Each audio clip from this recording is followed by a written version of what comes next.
رمضان المبارک کا مہینہ آ رہا ہے، اس کے اندر ہم مسلمان لوگ اللہ کے کلام کو زیادہ پڑھتے ہیں، نمازیں زیادہ پڑھتے ہیں، یقیناً ایک ثواب کا کام بھی ہے اور اس طرح کرنا بھی چاہیے، اور اسی طریقے سے قرآن کریم کی عظمت بھی زیادہ کرتے ہیں، احترام بھی زیادہ کرتے ہیں، عمل کرنے کی بھی کوشش کرتے ہیں۔ اللہ ہر مسلمان کے نیک اعمال کو قبول فرمائے اور سب کے لیے بخشش کا ذریعہ بنائے۔ نبی پاک صلی اللہ تعالی علیہ وسلم نے فرمایا، خیرکم من تعلم القرآن وعلمہ، تم میں سے بہترین شخص وہ ہے جو قرآن سیکھے اور سکھائے۔ یہ اس وجہ سے بھی ہے کہ یہ دین ہمارا تا قیامت اس لیے رہنا ہے، تو جب دین تا قیامت رہے گا وہ دین آئے گا کہاں سے؟ وہ قرآن کریم سے آئے گا۔ جب قرآن کریم سے آئے گا تو قرآن کریم باقی کیسے رہے گا؟ وہ ہوگا تو دین اس سے آئے گا۔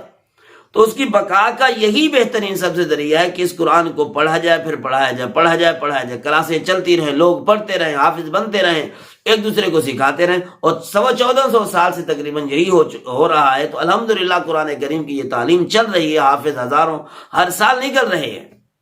تو دین کی بقا کا مدار بھی اسی پر ہے۔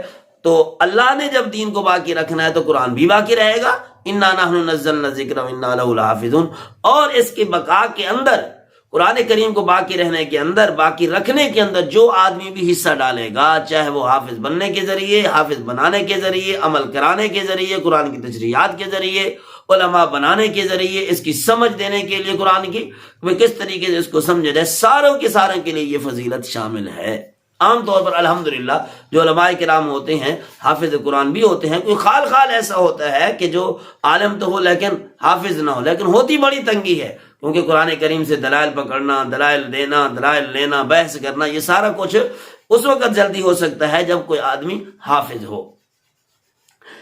تو دل کے اندر بھی اس کو جگہ دینی چاہیے۔ اللہ رب العزت نے قرآن کریم کی بہت ساری فضیلتیں ارشاد فرمائی۔ نبی پاک صلی اللہ علیہ وسلم نے بھی فرمایا کہ جو آدمی قرآن کریم کا خیال نہ کرے، پڑھ کر پھر اس کو بھلا دے، تو فرمایا کہ یہ ویران گھر کی طرح ہے، کہ جس طرح ویران سکون کرو، جس طریقے سے ویران گھر کے اندر کوئی یہ علائیں بلائیں آ کے وہ گھر بنا لیتی ہیں، تو اسی طریقے سے جس دل کے اندر قرآن کریم نہیں ہوتا، اس کی تلاوت زبان سے نہیں ہو رہی ہوتی، تو اس دل کے اندر بھی دنیا کی محبت، دین سے دوری، اور اسی طریقے سے دوسری ایسی چیزیں جس کو ہم کہہ سکتے ہیں نحوست والی چیزیں، مزاج کے اندر غفلت، بے برکتی والی طبیعت، زندگی، اس طریقے سے یہ سارا ماحول بنتا چلا جاتا ہے۔ اور پھر سب سے زیادہ جو ٹینشن کا ماحول آج کل بنا ہوا ہے، یہ بھی اسی وجہ سے ہے کہ اللہ سے تعلق نہیں ہے، اللہ سے ربط نہیں ہے، شیطان نے دماغ کے اندر جگہ بنائی ہوئی ہے، جس کی وجہ سے انسان کو کوئی سیدھا رستہ سوجھتا ہی نہیں ہے۔ اور تلاوت والے گھر کے اندر رحمت ہوتی ہے، برکت ہوتی ہے، روزی میں برکت ہوتی ہے، خوشیاں ہوتی ہیں، ماحول اچھا ہوتا ہے، رحمت کے فرشتے وہاں پہ رہتے ہیں، شیاطین ختم ہو جاتے ہیں۔ لیکن جہاں پر نیکیاں نہ ہوں وہاں پر شیطان آ جاتے ہیں، رحمت کے فرشتے چلے جاتے ہیں۔ قرآن کریم اتنی بڑی باعزت چیز ہے، بڑی بابرکت چیز ہے۔ اب دیکھیں یہ قرآن کریم ہے، ہم اس کو سینے سے بھی لگاتے ہیں، اس کے گتے کو بھی صاف کرتے ہیں، کیوں؟ حالانکہ یہ گتا عام گتا ہے، یہ اشتہار ہے، اور اسی طریقے سے یہ چیزیں ہیں، ان کو عزت ہم نے کیوں دی؟ حالانکہ یہ عام دکان سے خریدا ہوا کرتا ہے، عام انسان اس کو لگاتا ہے، بناتا ہے۔ قرآن کے ساتھ رہنے کی وجہ سے اس کو وہی عزت ملی ہے جو اس قرآن کریم کی عزت ہے۔ قرآن کریم کو سینے سے لگائیں گے تو پہلے اس گتے کو سینے سے لگائیں گے، کیوں؟ کہ اس گتے نے قرآن کریم اللہ کی کلام کی حفاظت کی ہوئی ہے، حفاظت کا ذریعہ ہے۔